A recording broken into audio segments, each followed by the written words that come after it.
Okay. Hi, everyone.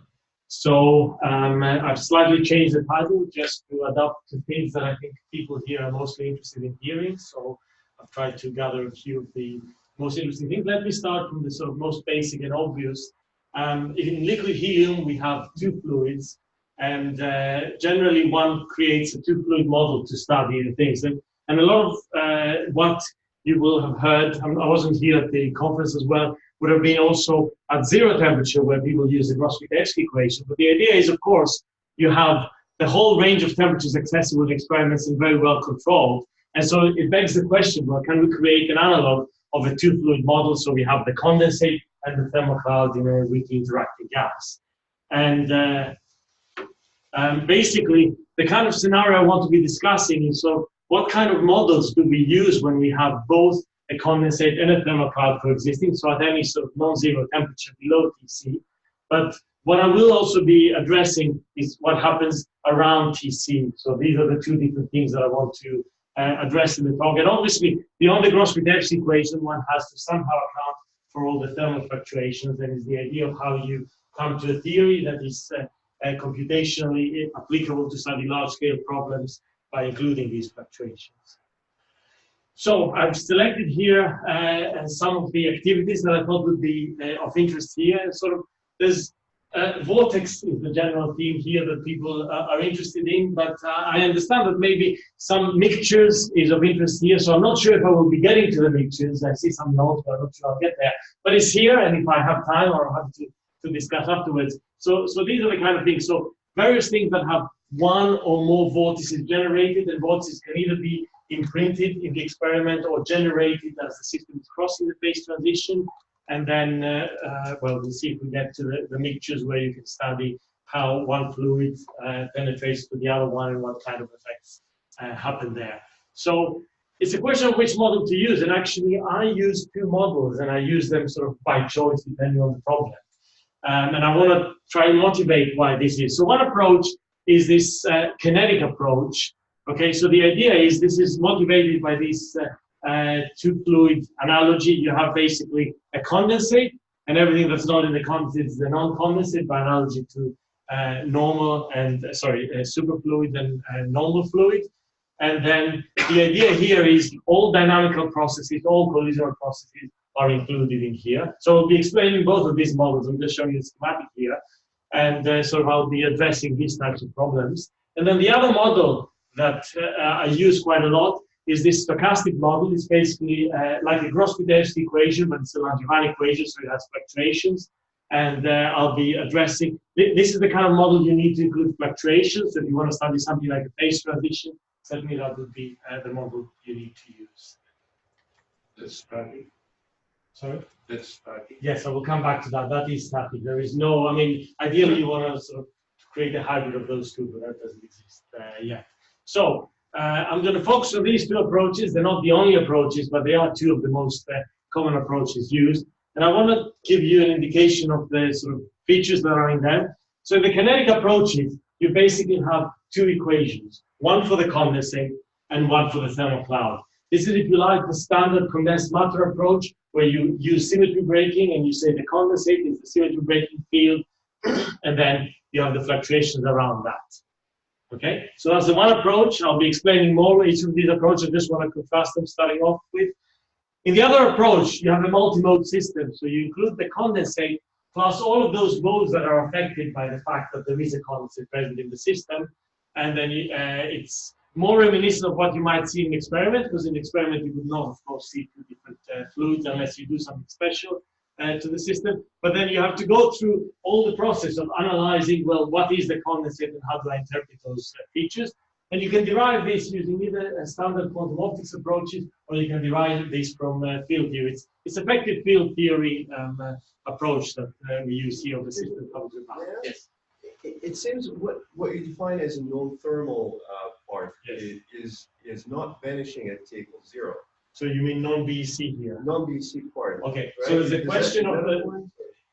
question of sort of what you do with quantum fluctuations and whatever. In this approach, effectively, everything that is not in the condensate, you just throw into the other thing, but effectively you then treat it as thermal. So you don't really have quantum fluctuations in this model. Wait, but it's an away conceptual question. Does your thermal component vanish at T equals 0 or not? Yes. Okay. So, I mean, it's how you will then approximate and treat that, right? So, for example, the role of interactions promoting atoms out of the ground state and things like that, this is not really here. Okay, you don't really model it afterwards. We'll just model this thing with the Bose-Einstein distribution. Oh, you mean it's thrown away? Yeah, effectively, I mean, you could do a symmetry conserving, sort of non-symmetry breaking approaches where you keep an operator order in here, and then you make a separation of quantum and thermal fluctuation. And there are approaches like that. This is not what I'm discussing with here, but they are. So effectively, this, I mean, sort of jumping ahead with this you don't really want to use the 0 temperature in case of strong depletion. You certainly don't want to use it near TC, but it should probably be, for many of the models, unless you're low dimensional, the best model there is in sort of the intermediate range. And this one, you kind of can fake phase transitions, but you know, none of these models is perfect. They all have their underlying assumptions. So essentially, you're taking the limit of weak interactions. Yes, none of these is valid for strongly interacting systems. So everything I'll be discussing here, I find that is weakly interacting. Okay, so for kinetic approaches, read the book by the guys. I mean, some people call this approach ZNG. Well, because Zaremba, Nikuni, and Griffin. It's an excellent book if you want to find out more about this approach. So again, the idea is that you separate condensate from non-condensate, and effectively you're already, to follow on from this discussion, you're assuming that these modes are orthogonal to this one. So you're already doing some approximations here, and then you treat them semi-classically. So there are all these kinds of things. So the idea is, in addition to your standard GROSS-PITAEVSKII equation, so this NC is mod phi squared, okay? Because the condensate is now moving within a thermal cloud, well, you're going to have a first order effect where the condensate is moving in an effective potential that includes the thermal cloud here. And also because of collisions that can transfer particles in and out, you actually have this term that can change the norm of phi. So it's fully number conserving in the sense that it's been constructed in a way that anything that goes out of the condensate goes to the thermal cloud and vice versa. But you allow for this transfer through collisions. Okay, and then of course you need an equation to describe the thermal cloud. Okay, and you model the thermal cloud by a distribution function, and then you will simulate this distribution function using test particles, millions of test particles at each time step. And the idea is that you basically have two coupled equations, one for the condensate and one for the non-condensate, within all the approximations that I mentioned. So effectively, there is, to lowest order, there's this mean field coupling. Okay, so G appears, interaction strength appears in both of these. So effectively, the condensate is moving in a trap, which also has the thermal cloud mean field potential, and the thermal cloud exhibits an effective potential that includes basically the condensate in there. So this is the effective potential. And then there is exchange, since everything that goes out of the condensate has to go into the thermal cloud by construction of the model, then effectively those two are just directly related, because that's the only way to conserve total particle number. And so this is this term here that transfers particles between these two subsystems, if you like. And then you have standard Boltzmann equation terms. This is just standard kinetic theory terms of two particles in excited modes colliding and going to two other modes. Okay, so this is the basic ingredients of this one model here. And so, well, you might ask, okay, so what regime are you in? And everything I'll be dealing with is this mean field dominated regime. Now, I put this slide because I know there's people that work with two-fluid model, and I just want to show the analogy. And this is discussed in great length and in different ways in the book by Zaremba and Griffin. So the idea is, you can ask, well, how hydrodynamic am I? So how rapid are the collisions? And if collisions are very rapid, then you go into the regime that is of interest to sort of different communities, so helium or neutron stars. And the idea is you have local thermodynamic equilibrium, and you can reformulate the entire problem as a set of equations, fluid equations. But what you have also is you have a source term here, which is your condensate equation of motion. And accordingly, you have a modified chemical potential due to the additional mean field potentials that are valid in the problems. So, and one can generalize that. If you look into the book, you can formulate the problem in a sense of corresponding equations with damping, and you can have terms that have the formal structure, but of course look different to lambda quadratic of damping and so on. This is all discussed in the book by these guys. This is not the order of the authors of the book, by the way, but I never remember the order. So in a typical cold atom experiment, we're actually working in the other regime. Okay, so of course mean field dominates, but collisions are there, and they perturb the system. We don't have this lot of parameters to work with, and this requires actually to treat the collisions at each time step as perturbations, and requires a lot of numerical effort. Okay, so let me try and apply this then maybe to one first problem. The idea, if you had a zero temperature vortex, this is in a harmonic trap now, quasi 2D, so effectively think of this as a nearly 2D problem. And there's a region of equipotential on the vortex, but if you actually have the condensate in the thermocloud, the condensate is moving through the thermocloud, and actually there is some kind of friction and the vortex is dying out. So what you see is the vortex is actually spiraling out, basically, due to this, the presence of the thermocloud. Okay, if we look at this model, I mean, it's very useful and very artificial in some sense, because we have two separate components here, which you can never really isolate in the experiment in that way. But if you look at the condensate density and you see the vortex here, which is that hole, what you actually see, of course, the thermocloud density is all around the condensate, as you expect, but also it's in every region that there's a low density. So basically, there is actually a thermocloud that is being dragged within the vortex. And one interesting question, which I don't quite have the answer, but we'll look at it a bit, is whether these thermal atoms are actually they've been trapped and are being dragged in there, or if there's somehow exchange of these thermal atoms with the outside thermal atoms. So this might be an interesting question for discussion, but I don't have an answer to that. Yes. Can you explain how these pictures are obtained? I mean, what kind of simulation is that? Yes. So what I solved is these two coupled equations. So you will phase it with, so you first create like a Hartree-Fock type equilibrium for the constant thermocloud. Then you imprint the vortex on the condensate. Then you let the system basically adapt, and the thermocloud actually has is also located here. And the thermocloud is being modeled by test particles. So you have this distribution function that you're sampling with the with test particles. And then what you do is you integrate out over the momentum to get the density. This is what's being plotted here. So the thermal part is treated at the level of quantum Boltzmann equation. Yes. Right. So it's okay, but that's an on average description. So it's even though you're showing dynamics, it's because it's the separation of time scales that you can treat the normal part at the Boltzmann level. Yes. And the condensate is the directly dynamical. Yes, but the two are in par. I mean, what is different is the collisions is what allows you this separation time scale. Yes. Yeah.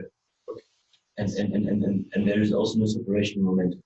So it's momentum modes in. So when your Fourier transform, you also see of the condensate different momentum modes, and also of. Yes, I mean the two problems are somewhat artificial cutoff. Yes, so. So is there a momentum cutoff between them two?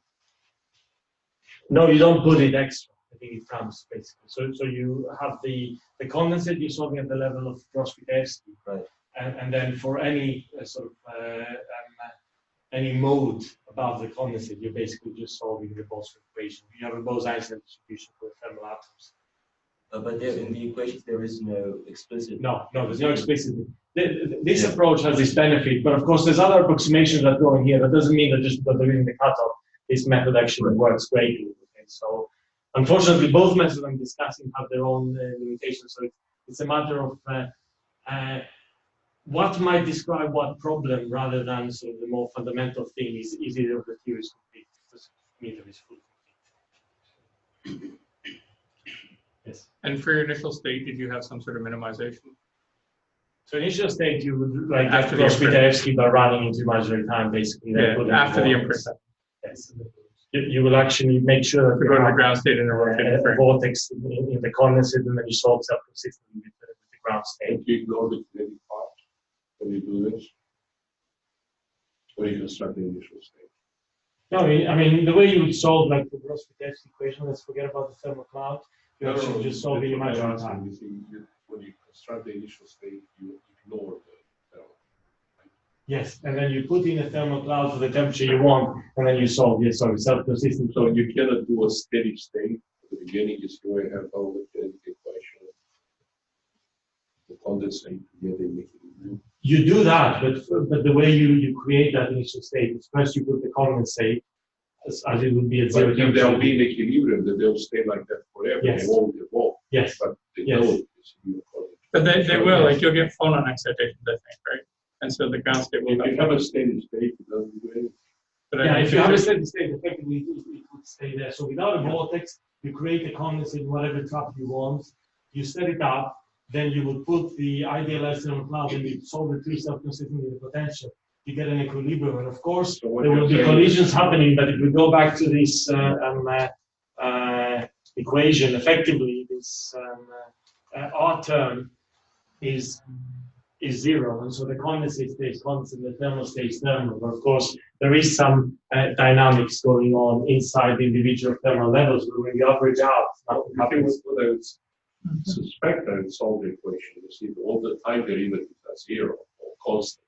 Yes, So you replace them with constant. You see, in the kinetic equation, you put zero here for K. yes, And you'll have that, whatever is left, but you still have the C1 plus C2. yes. But if you have the equilibrium, these are zero. That's by definition, but this is the difference of in and out rates. Either But you between still the have the systems of left-hand side. Sorry? You still have the left-hand side. This that thing. part, yeah. Yes.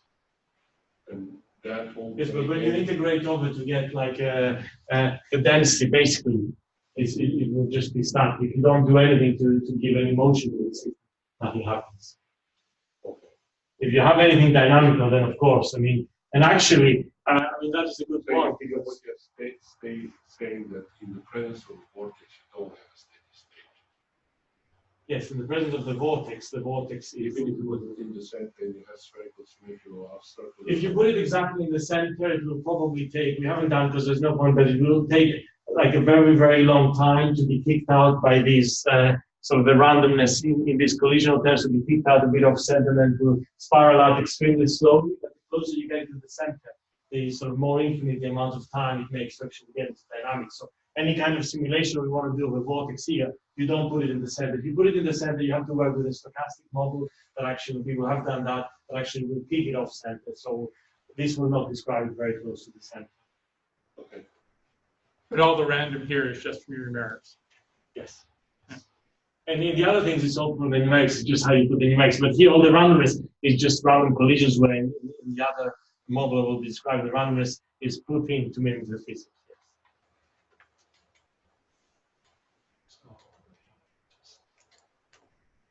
Okay, so if we look at temperature, well, what we would expect is, if this is kind of a temperature-dependent term, then you would expect the higher the temperature, the faster the spiraling out process happens. Here's this representation, how it would look like. So you would have the thermal cloud filling inside the condensate. So it's quite nice to see this, this visualization. And so one of the key questions is, well, what role do all of these terms play? So this part also addresses the question about what they do. So we're looking here at this spiraling out rate as a function of temperature, okay? And what you see is basically, if you just have this dFdt, but dFdt equals 0, already you will see a bit of a spiraling out once you put the vortex. And then as you keep adding all these terms, you can see what is the main effect. Now, what it turns out, unless you go to very high temperatures, really, the dominant effect is including this C12. So these are the collisions that transfer between the condensate and the thermal cloud. So this is, in this case, the dominant term. There's many other scenarios where the dominant term is actually the free streaming term. So the dF by dt is equal to 0 because there's mutual friction between the two. But for the vortex, it seems that a key term here is actually this particle transfer collision. And so it's a question, what role will these collisions play in the sort of damping of the vortex? And you can extract sort of, friction coefficients and things out of that. Now, analytical predictions have actually given linear behaviors which go like that or like that. We find this sort of sharply increasing behavior with temperature. Now, this experiment has nothing to do in parameter space, and it's also a dipole rather than a single vortex. But it's interesting to see that basically the rate at which the spiraling out increases was also found to be nonlinear in this experiment. But this could just be coincidental. I mean, nobody has actually simulated that to see. In the absence of collision, you have the spiraling out. It's probably because it's sound waves or something like that, which are included in the condensate. So I think this is because somehow of the thermal collision, so the thermal cloud inside. No, but you turn both. You see. The green dots. I look at the Yes, green. the green, yes. Yeah, so in that case. Yes, but you don't have the any thermal component. Yes, but you have dF by dt equals 0. You still have sort of streaming in the thermal.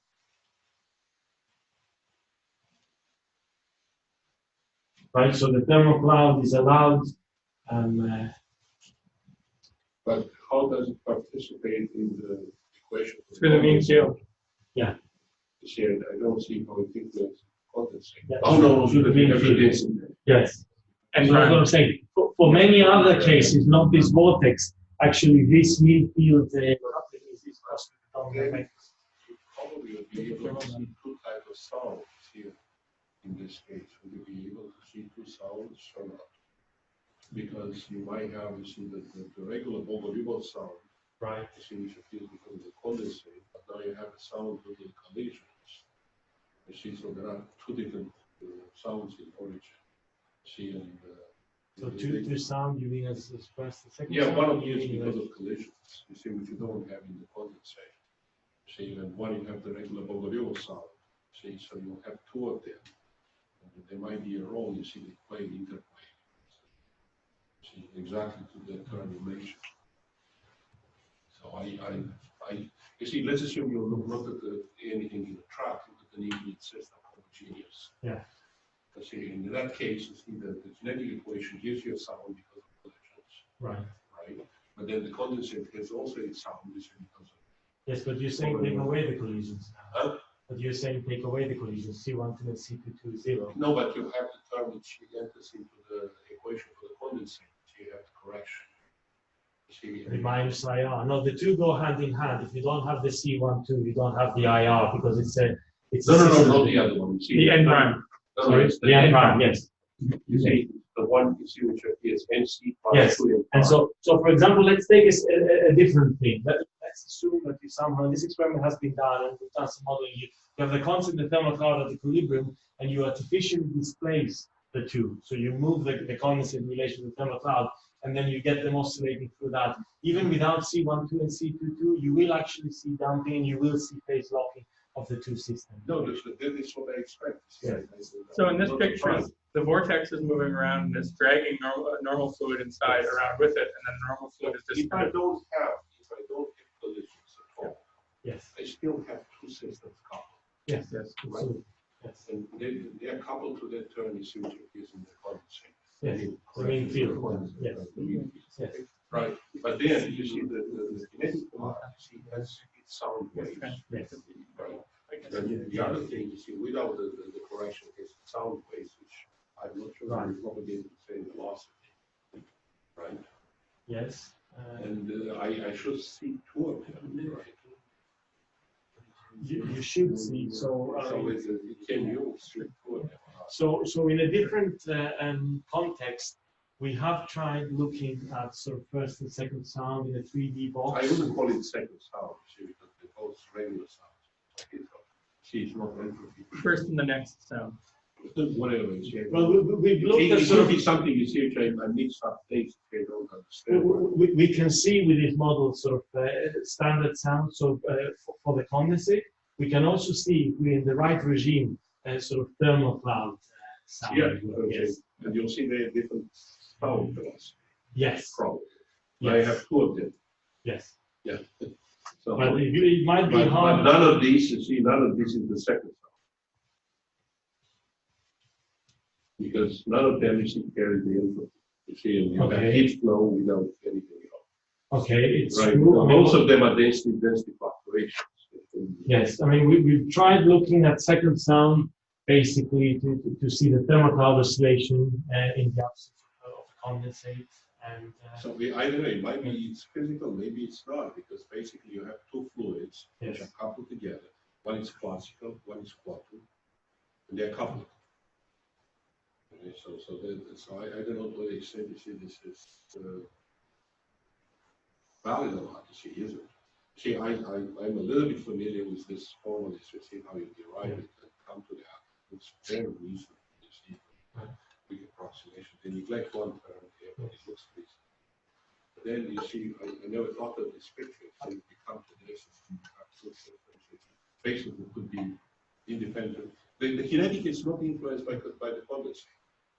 By the way, it is because there's a mean field of the condensate appearing there as well. So they're both coupled. They are cross. how long you have the mean field? Yeah. Yeah, I just So in this effective potential, we go back to it, this U. So in that This U here.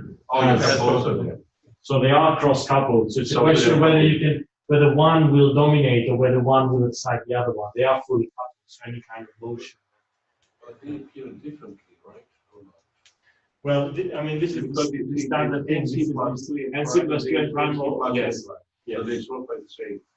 It's a different field, right? It is, yes. Because that's the standard sort of Hartree-Fock type approach in the US. So here it's basically just the total density of the system, whereas here it's the issue of the thermal cloud having this direct exchange. Okay, maybe I'll get to that. Can I ask a Yes. quick question? So the coupling that you get here, so let's say the N prime, Yes. how much does it weigh in the final result compared to the damping effect? Like, I mean, if somebody does, You mean this side of the damping? yeah, so if somebody, as I've seen most GP Yes. runs, put in Well, a viscosity by hand, right? That graph which he showed is which 40 Yes. Right, So that's what we were trying to exactly Right, so if I put in, characterize there. You have to turn off the N prime. so I have to, yeah, so but there I just see. You see the lowest, the three circles, it's exactly that. No, because that's the N No. prime. Because then you No. switched off the C minus No, two the as static- well, right? The static thermal is this one. And what I can tell you is for this vortex problem, it didn't seem to have much of a decay. If you take, If for I put in example, by hand the viscosity, if I were to put in an Yes. I, no matter, Oh, yeah. with the numerical viscosity, how much of that could I recover? well, you don't recover it in exactly the same way. So we have done some simulation with I gamma, and if you're looking, depends on what you're looking at.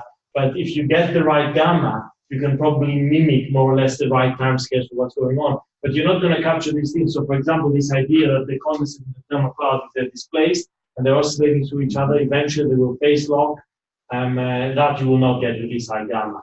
You will get the damping of the condensate with this sort of hypothetical thermal cloud. We just assume that in the end, it's been damped by the thermal cloud that is much more rigid and not moving. So you can actually get, I don't have any slides here with this project, I did have some other talks, you can actually get a long way with this I gamma if you're only interested in the condensate, but the question is, what is this gamma? What is static thermal then? Sorry? Static thermal, the red. Static thermal means if you actually just put the initial thermal cloud distribution and nothing happens. So the T is 0, right? No. DFT 0 is this one. This means I create my initial equilibrium thing, and then I have an N prime, and this is fixed for all time.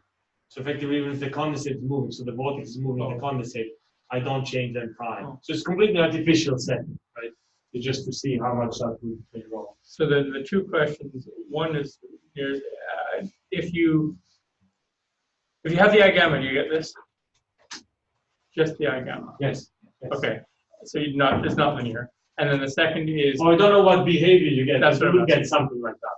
Yes. Okay. And then the second question is, what if you put just GP but with a thermal phonon bath, like Shukla showed last week or the week before?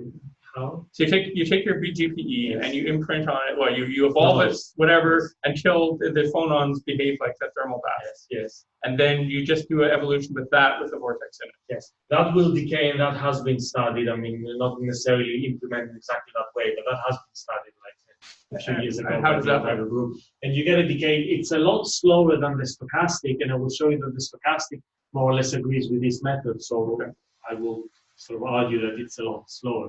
But it depends on how you implement it, and there's issues about some of this jiggling about of the vortex. It seems to go a bit of tangent. So I personally have some reservations about dynamical settings and the long time limit of where you actually have a GPE with noise and you propagate, but sometimes it's the only thing you can do. So qualitatively it gets you the right physics, but it's the quantitative part that I have some issues. So for example, this plot that you showed yesterday about the Swiss off and burn off thing, it captures all the qualitative physics absolutely correct, so you can extract all of the interesting things. But it's an issue when you're interested in timescales. I'm not really sure what you can infer from timescales if you start with a sort of noise initial state. But sometimes this is the only thing you can do, right? So it's great. Yes, I'm so sorry. But, it's okay. I knew I was not going to get to the end. It's so interesting that you have this mixture of two fluids, right? And you have this nice leading order, basically, connection between. Well, actually, next leading order because you have also collisions there. But do also other? I mean, it's a perturbation theory, right? Do you have also other approaches or other approaches in use that go to higher order in the coupling between those fluids, or are there any problems arising at No, so the idea is this is just second order theory. I mean, it is effective interaction. So in principle, you have summed up all the diagrams, but there's no many body effects, for example, in here. You could in principle try to put many body effects. You can put them in through this so-called anomalous average, which is like going to sort of the Hartree-Fock-Bogoliubov level, but then there's all kinds of self-consistency problems about solving that, whether it's a gapless theory and things like that. And you can, there's different formulations around, but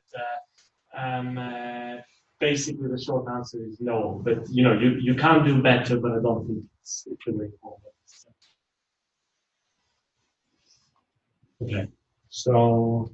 Okay, so that was the one approach. So let me try and give you sort of the alternative approach, which is pretty much orthogonal to the previous one. So rather than having just one mode, which is the condensate and everything above, which is separated, here you say, and here's where the cutoff question becomes relevant, of course. Here you say, well, let's consider the modes that are relevant to the problem. Now, this is a very controversial statement, but does it mean the modes that are relevant? And yet this is a standard approach in some other areas of physics where you do effective field theory. So let me give you my sort of feeling of what that means. If you have a condensate here, okay, these modes are affected by the presence of the condensate. You might want to make a relation to those being sort of somehow in the quasi-condensate, depending on how you define the quasi-condensate, or you might want to make a comment about those being sufficiently different from thermal cloud. The idea is you say everything above here is thermal, and everything below here is in principle affected by the condensate. And this cannot be too low, it obviously has to be above the chemical potential, and cannot be too high, because what happens is later on we will treat those as classical fields, so they have to be largely populated. So population has to be, of these modes, has to be much larger than 1, or at least of order 1. And so you kind of have a region where this model will only make sense if you're in that region of modes. But there is no exact location of this type of. Remember, you're doing an effective field theory, so the idea is you're trying to capture the best you can with this effective model. So this is the derivation of Stokes coming from Keldysh path integral. So the idea is this is sort of your standard Langevin equation with a non-linear term. So you have this the system. Let's call this multimode thing our system, and it's coupled to a bath, and through this coupling, it gets basically a damping term, so an exchange with the bath, and because this is stochastic, it has a stochastic noise term, so let me show you what this. So, but let me tell you, this is not the equation that we're solving, actually. Okay, this is the equation. This equation is obtained using two methods. One, what people call quantum optics. Yes, right? exactly. It comes from Bloch, yes, right? The other one comes from Lindblad. Basically, it will give you the same type of equation. Yes, actually, as far as I can tell, this is not the form that you get. This is the form that you get it from field theory. But nonetheless, this is not the equation you solve in the end. The reason you don't solve this equation in the end is precisely because this R is the same as in the previous method. It has to do with the transfer in and out. Rather than now describing condensate to above, you describe this mode to above. But that would mean that you would need the dynamical equation for this one, and that is a quite complicated. No, you don't, but you have the stochastic noise, and you can phenomenologically parameterize it somehow. It's related to R, right? Yeah. No, those two are absolutely related. There is sort of an equilibrium fluctuation dissipation theorem. Absolutely, eta is set by R.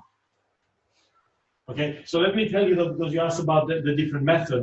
The actual, as far as I know, I mean, I could be corrected, but basically the form that it is derived, okay, it looks a bit different in the quantum optics approach. There's a projector, things like that. But for all practical purposes, this is the form that it comes out when you go from this quantum optics approach, where you have basically a 1 minus I gamma plus a noise. Now, you might ask. Well, okay. No, You're basically, is making the Planck constant complex. Yes. Yeah, I think that's the best way to put it. I wouldn't put it there, that side. And that's the, Oh, you mean here? Yeah, I put this. Okay, but that makes no difference. I mean, we've done test simulations where I would here say and there, it but makes no the difference. is like when you go with time complex or whatever. The time doesn't complex.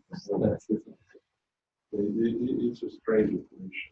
It's definitely a strange equation. We'll agree to that. And coming back to this see that, well, if you throw away that, basically, if you know what gamma to put, which you have always the same problems, then in principle, you can think of this as just the equation for the condensate. You can model some kind of damping.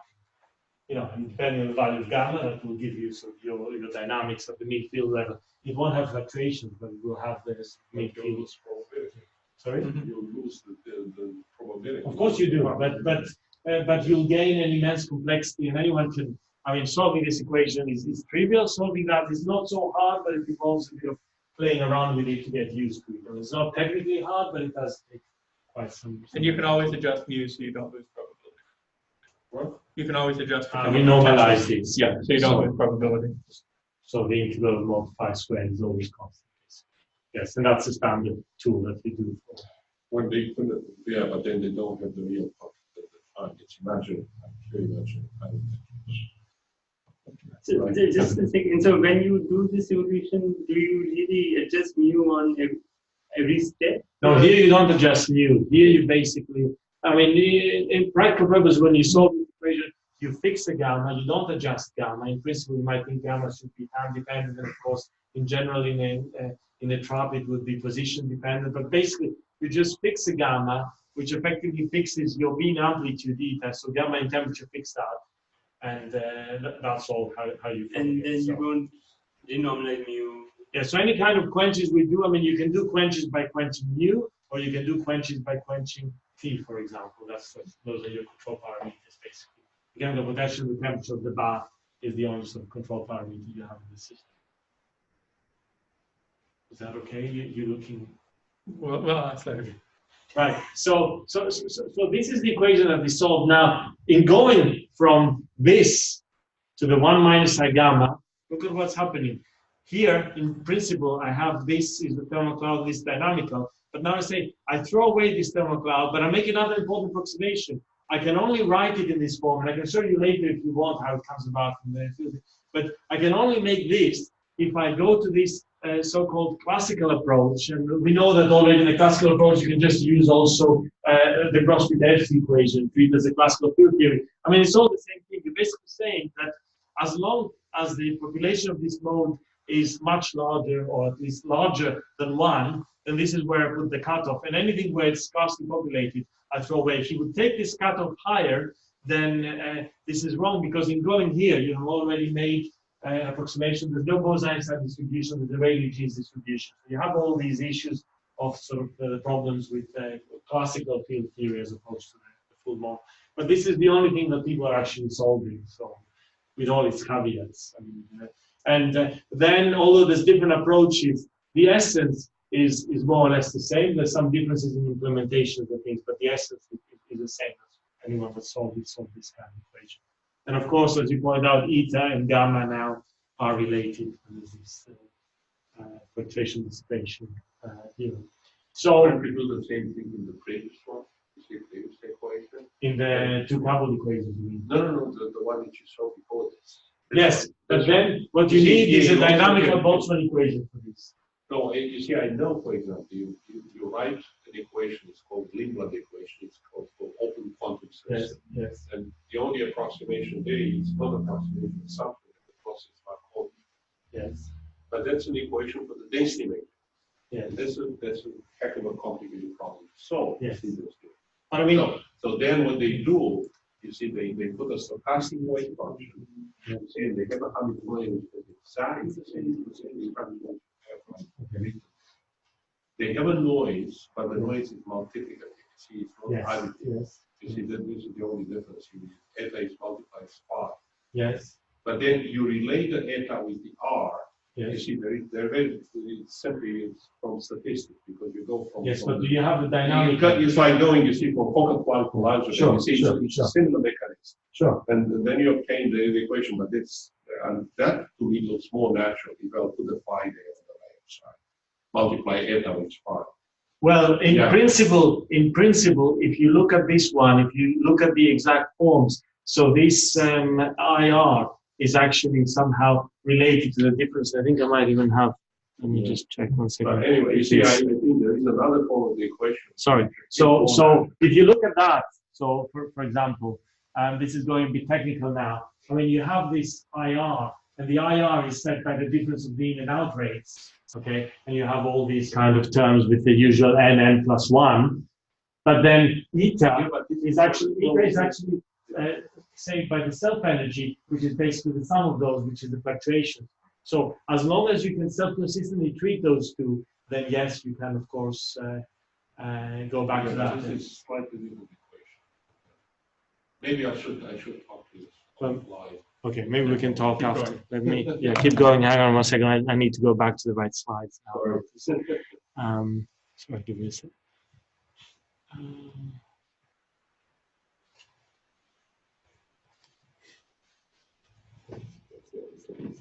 Well, I have slides here. I mean, no, but slide 96 is up. Slide 96 is after the presentation.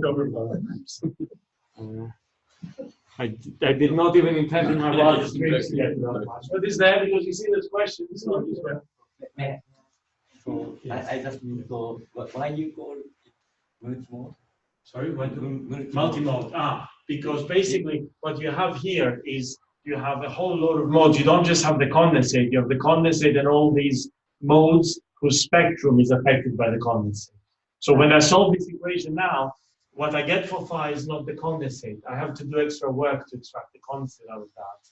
In principle, you have to do diagonalize the off-diagonal one-body density matrix, or you can do time averaging, assuming that it's ergodic for short time. But you just have one field. You have one field Phi doesn't for all contain of a whole those, bunch but of that different field is over many modes. So you could project it into different modes, and then you could look at what each mode is doing. That's effectively one way of getting out the condensate. But there are people like Schmelzer who do multi-mode. Oh yeah, that's a whole different thing, but that's not the finite temperature. Yeah, he does not know how to do finite temperature. Last, yes, absolutely. Yes. This is 1 minus IG. So Gamma. sorry, gamma. So if you throw away the eta, then and if you have usually the GPE has a U1 symmetry, right? So is the 1 minus IG gamma to be understood as the e to the minus I gamma actually, and then saying that gamma is small, and that's why you write down a 1 minus I gamma. You could do that as a small expansion of the Hamiltonian. You could do that. Yes. Because the e to the minus I gamma seems to me a bit more. I mean, it's still not U1 symmetry anymore because you have the derivative of time, but yes. somehow it seems to be more symmetric. That's why you can think of that as the low order expansion for small gamma of that. Yes, absolutely. But that equation will give you a solution, whether it means anything is another issue for any gamma. If gamma in solving the equation, you will always get a solution. You will always dump fast the solution, whatever the value of gamma, but whether that corresponds to the actual physical setting. So this is the correct way, not the e to the minus I gamma description. Well, the correct way I would say is this. There is no correct way. I mean, that's already an approximation that you've already. That's not even unique.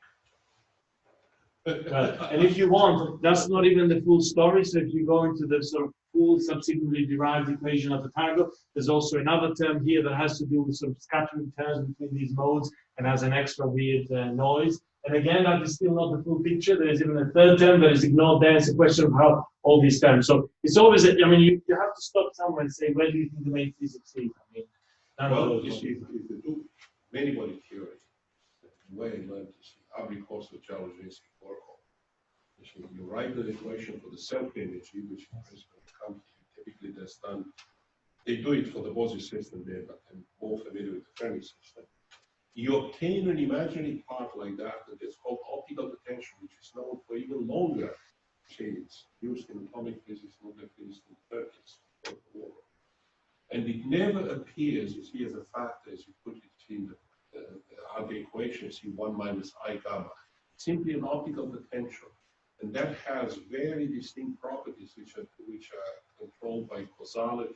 Because you have the real part, you have the imaginary part, and then you have an energy dependence of that optical potential on the real part too. So this is not simply an equation like this, it has to be an energy potential, which in time picture, it will make it a non-local in time equation. So it's a completely different structure. If you do follow many body derivation of this, this is doing green function. So of course, already in writing the Fokker-Planck equation to that, you've already made some approximations. No, then the Fokker-Planck is just a partial approximation, which typically does. Yes, but here, let's resume this discussion in the afternoon and move on to some results. Well, it's a long story. Yes, so we'll have it in the afternoon. Okay. Okay, so obviously I don't have to mention that, but I put it here. Basically, the idea of running this stochastic equation is so that you have this sort of the analog of shock-to-shock fluctuation, so each simulation is different. And if you you always need to do some kind of averaging. You need to be careful what you average over, depending on what you want to study. The average out. If you want to study the mean lifetime of a vortex, for example, then you get all the lifetimes from single trajectories and average over those lifetimes. You get a distribution of lifetimes. You can calculate what's the mean lifetime and things like that. If you want to look at density profiles, you just average over what you have, and then you see smooth density profiles. But you always should do averaging, so you can interpret. And this is crucial to, if I ever get to the next part of many vortices, the idea is that every single run is like one single experimental run, but of course it's to be interpreted in the sense that you have many of them and then you get a distribution and you somehow see what is the more. Can I ask you how you do this crap? You have this eta, which is a noise, it's a white noise in space and time. Yes. And you have to do this, you see, for example, let's say we do one drug. Yes.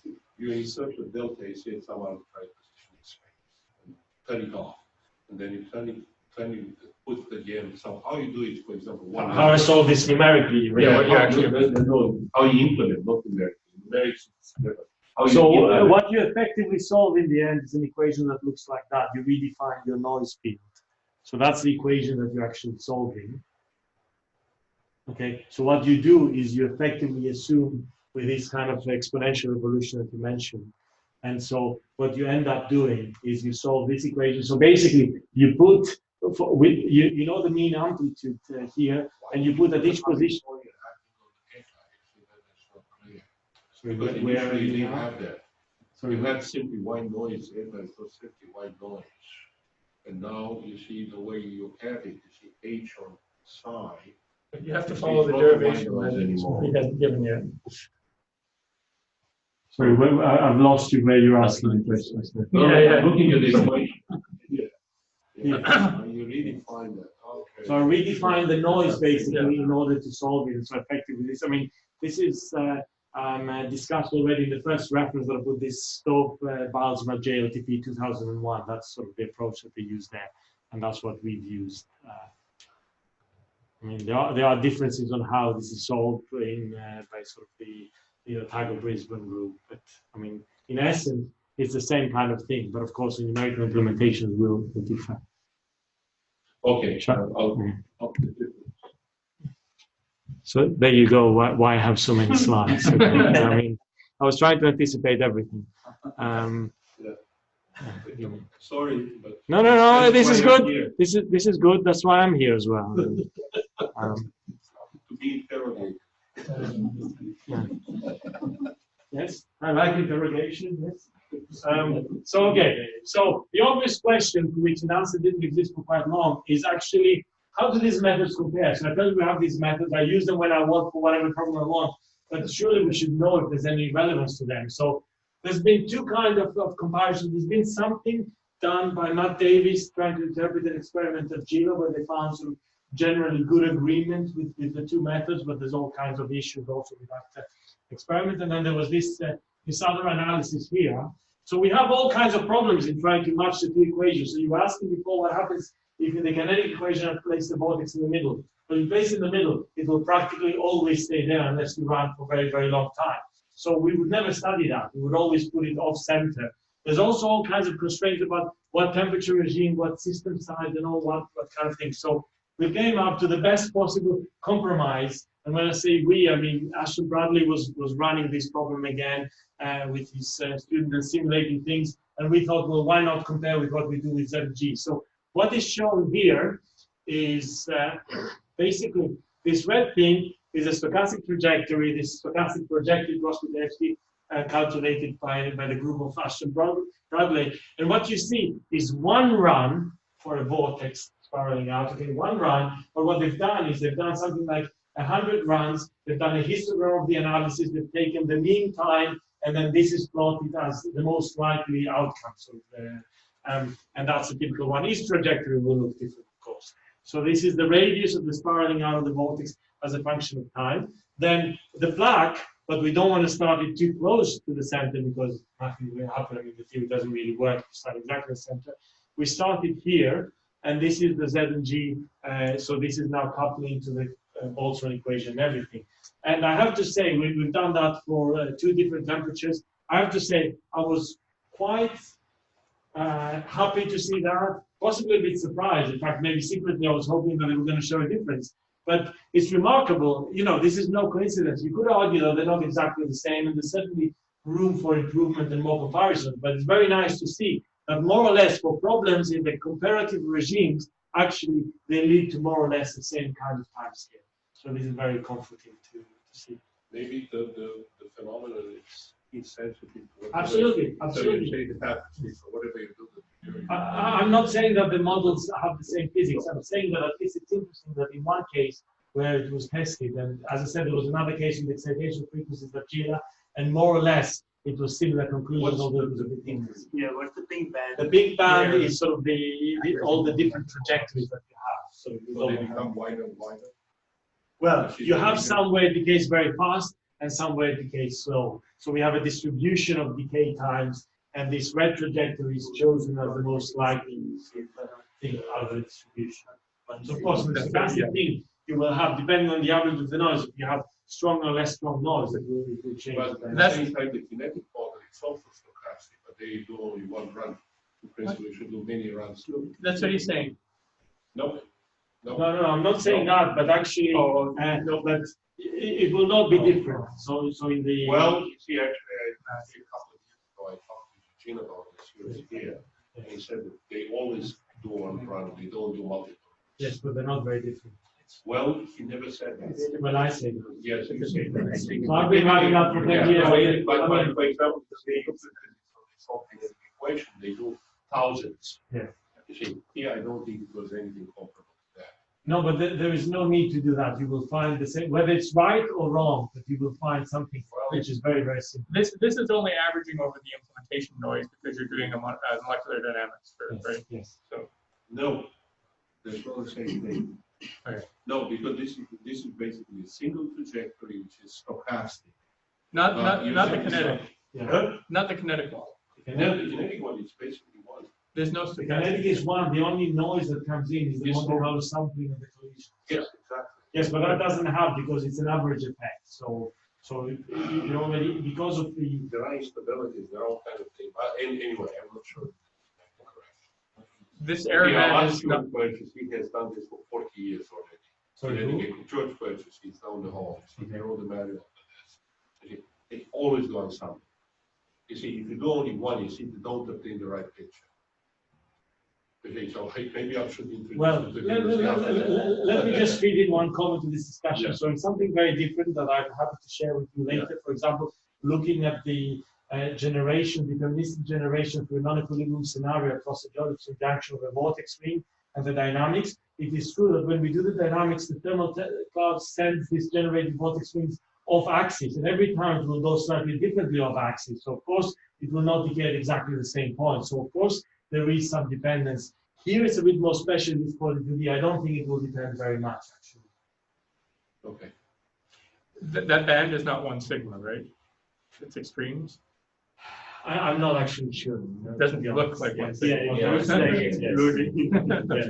So I should note for completeness, even though I've deliberately at great effort removed it by putting white boxes on here, if we go to this other term that the Otago group is calculating, it actually shows the speed up of a factor of 4. You can see the edge of it over there. Okay.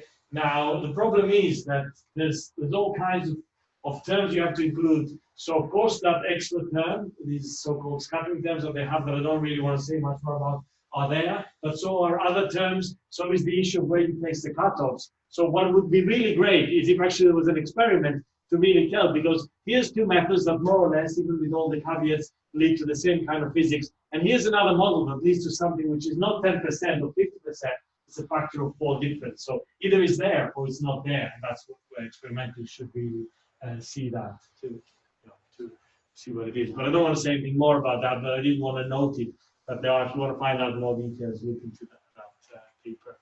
So, in the last maybe 4 minutes or something, let me just please tell you a bit about what happens when you put multiple vortices. And now I'm going the stochastic method.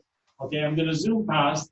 Basically, is this problem, you have a disordered thermal state, and you go to an ordered state through crossing a phase transition. What happens? So there's a critical point, or rather critical region of the equilibrium physics. But when you cross this dynamically, you don't expect to go through these, to cross sufficiently fast through static, through equilibrium things. So there's going to be a time delay for the system to react from the equilibrium point of the phase transition.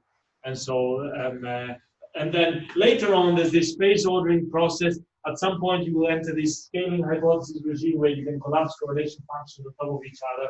And actually, in that regime, you can already extract things like the dynamical critical exponent of the phase transition here. So for any kind of problem, it should fall in some universality class, and you can use this either studying this time delay or studying basically critical exponents in the scaling hypothesis regime or the equilibrium to understand the universality class of the problem. Okay. Now, this was very fast, I know, but I'm just trying to show you. I'm going to skip through this slide. I just want to say that at equilibrium, you get the correlation length diverging at Tc. And if you would look at the dynamical phase transition, what happens is you get a correlation time diverging at the critical temperature, but it's not necessarily the critical temperature where you would expect in the equilibrium system, because there is this kind of delay. And so is the idea of, if you cross very slow, you form a lot of patches that look the same. Think of it as sort of magnetization. But if you go very fast, you will get many different domains with different constant phase, and then you have defects appearing in there, so to account for the difference. What's the control parameter? The speed of crossing. Yeah, but what's the real?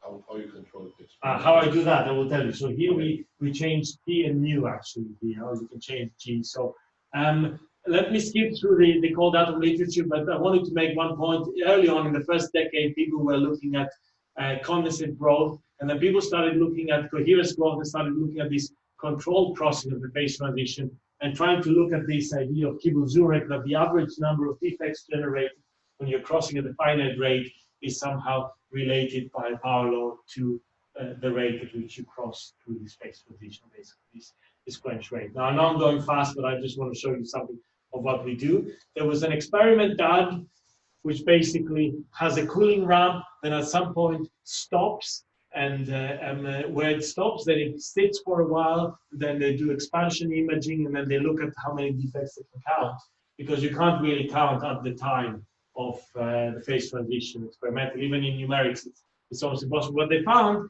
is that Kibble-Zurek would tell you that the defect number would go as a power law. These are just different traps, slightly different traps, would go as a power law in the quench time scale. But actually what they found is that if you go very fast, you reach a plateau. And this plateau depended on the wait time. And what happens basically is if you generate too much vorticity in some small volume, then it interacts during this whole time. And so of course you can't have too many vortices. So if you wait long enough and you expand, then there's a maximum that's allowed by your geometry and your wait time. how much you can detect. And that's the sort of quick and dirty answer. So to answer the question, what we quench, here's what we do. We take experimental parameters. The initial and final state are what you typically have in the experiment. But what we do in our sequence, we quench temperature linearly from above TC to below TC. And we also quench the chemical potential from negative value to positive value on the same time scale. And what we vary is this time scale tau r that we control. Okay? How you do this experimentally? Experimentally, what they do is they have what they just showed. They have basically a cooling ramp that they control. So they just turn down the trap? Exactly. Yes, so they do sort of evaporative cooling, basically. They're cooling off the system. Yes. You can also do, like in 2D, you would do an interaction quench, for example, by changing the trap geometry. You can do that. That's another way of doing it. So I'll skip through. We have quickly characterized the equilibrium. So let me show you the movie of what's going on here. No credits. Why no credits? The credit in the movie, the credits you see the boring part. Go to the action. Go to the car chase. Well, okay, the car chase starts here. There you go. So you start with this noisy thing. Okay, these are surfaces of constant density. So this is before you cross the transition. At some point, you cross the phase transition, you get all these defects forming, and then gradually you're getting a high density region. So the difference in color is the amount of density basically that you have, and then you get all these defects that are in there, and they're sort of moving and propagating. And then at late time, whatever you do, you always have just a few defects, and that's kind of the regime where they measure in the experiment. So they try to extract Kibble-Zurek physics from this late time regime, and we were intrigued by that. But it turns out that the slope isn't really that affected by exactly how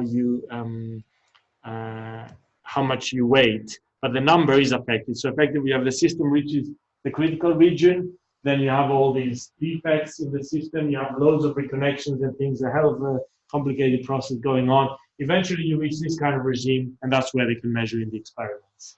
And that's where they look for Kibble-Zurek physics. And in the end, you'll get to equilibrium.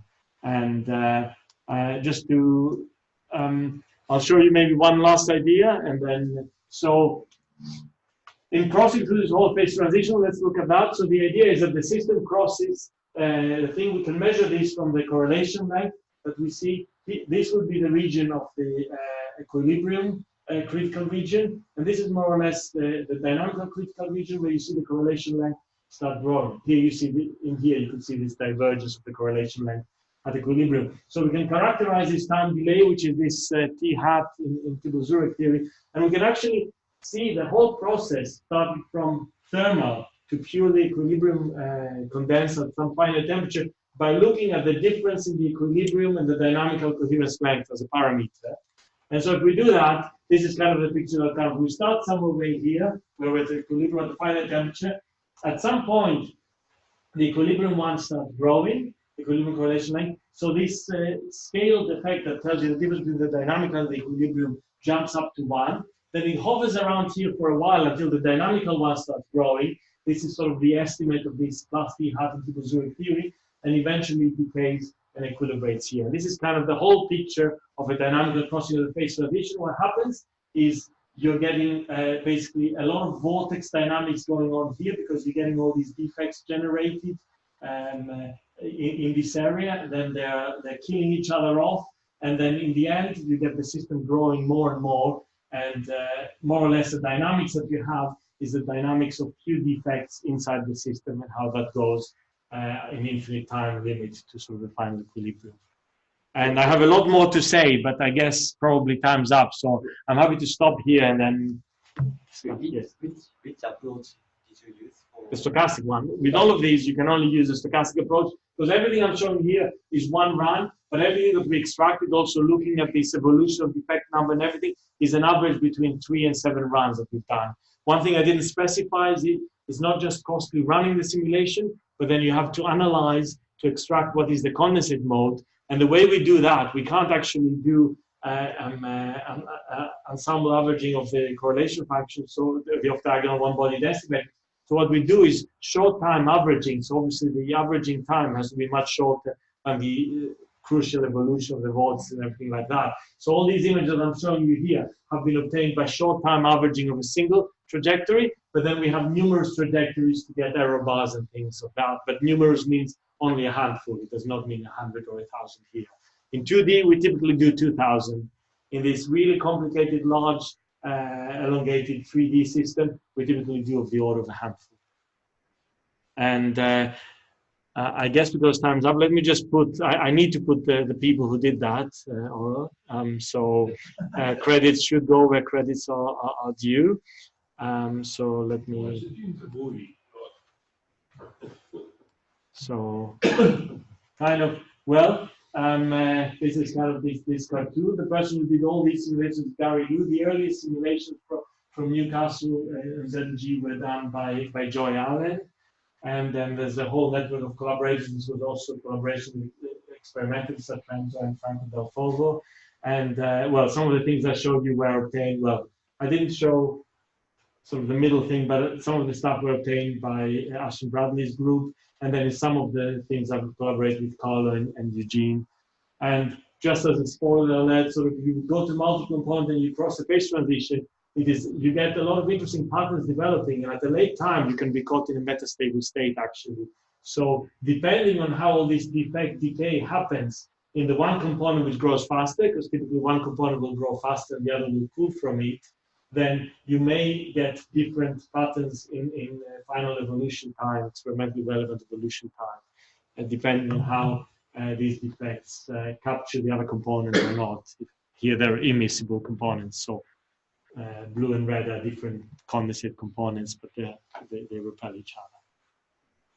So, okay, I'm sorry for running over time. I'm happy to discuss about anything. I'm here the whole week. So. Okay. Well, thank you.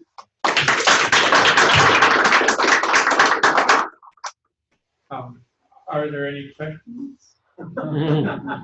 This determines whether people want you to go on, or whether we have lunch, and we'll just certainly have. Probably not. Yeah. So I understand in the stochastic approach that you have random fields from us, random noise from the thermal depth, basically. What about the condensate? So you put a vortex there. Is everything really to put analytical, or is also the GPE constructed stochastic? Okay, I'm not sure I understand the question. So if you're referring to the first part of the talk where you put the single vortex, there is a whole issue there that I didn't touch upon that we worried about quite a lot. Where are you actually putting the vortex in the stochastic code when you compare to the ZNG? So in ZNG, I know where I put the vortex, I put it in the condensate. In this stochastic approach, the comparison I do is a bit skewed because I actually try to imprint a vortex in the whole range of classical modes, not just in the condensate mode. So you could argue technically you're not putting the condensate in the same way. There's no other way that I know how to put it there, and you can see that it does exist in the condensate mode, but of course you're putting it over a whole range of modes. So, you know, that's, I mean, is the right answer you put it in a whole bunch of different ways so that the average gives you your ZNG? Which would also give kind of stochastic noise to the GPE itself. So not only the evolution is stochastic, but also the initial condition, right? Yes, also the initial condition in the stochastic is stochastic. And in the Boltzmann evolution, there is no stochasticity at all.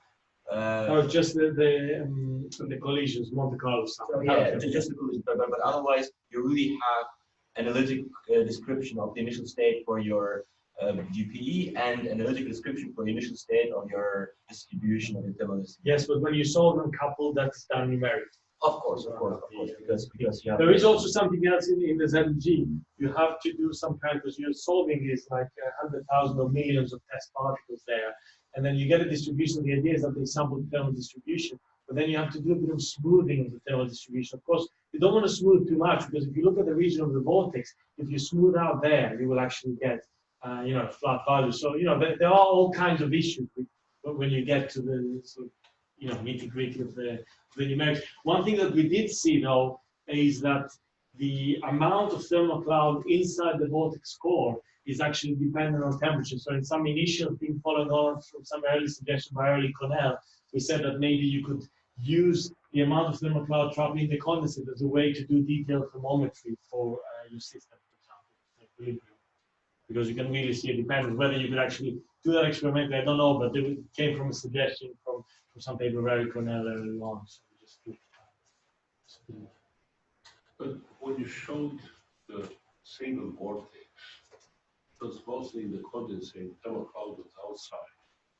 And there was almost no overlap. There was a little bit of contact at the edges.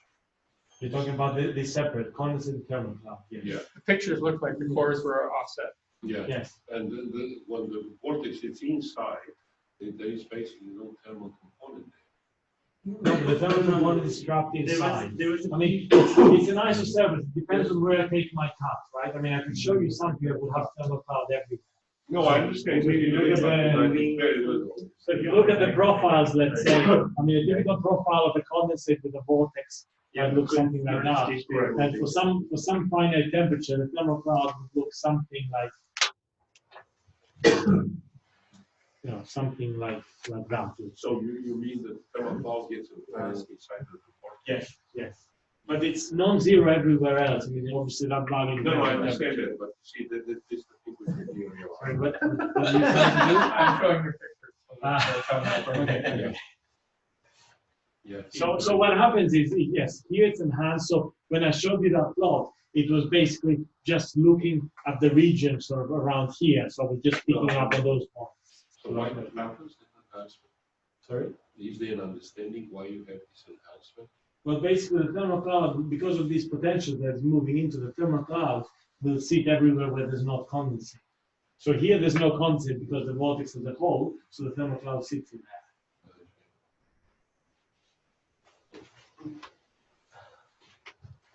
So I was wondering if analytically you could derive things like the mutual friction force between the vortex and the background.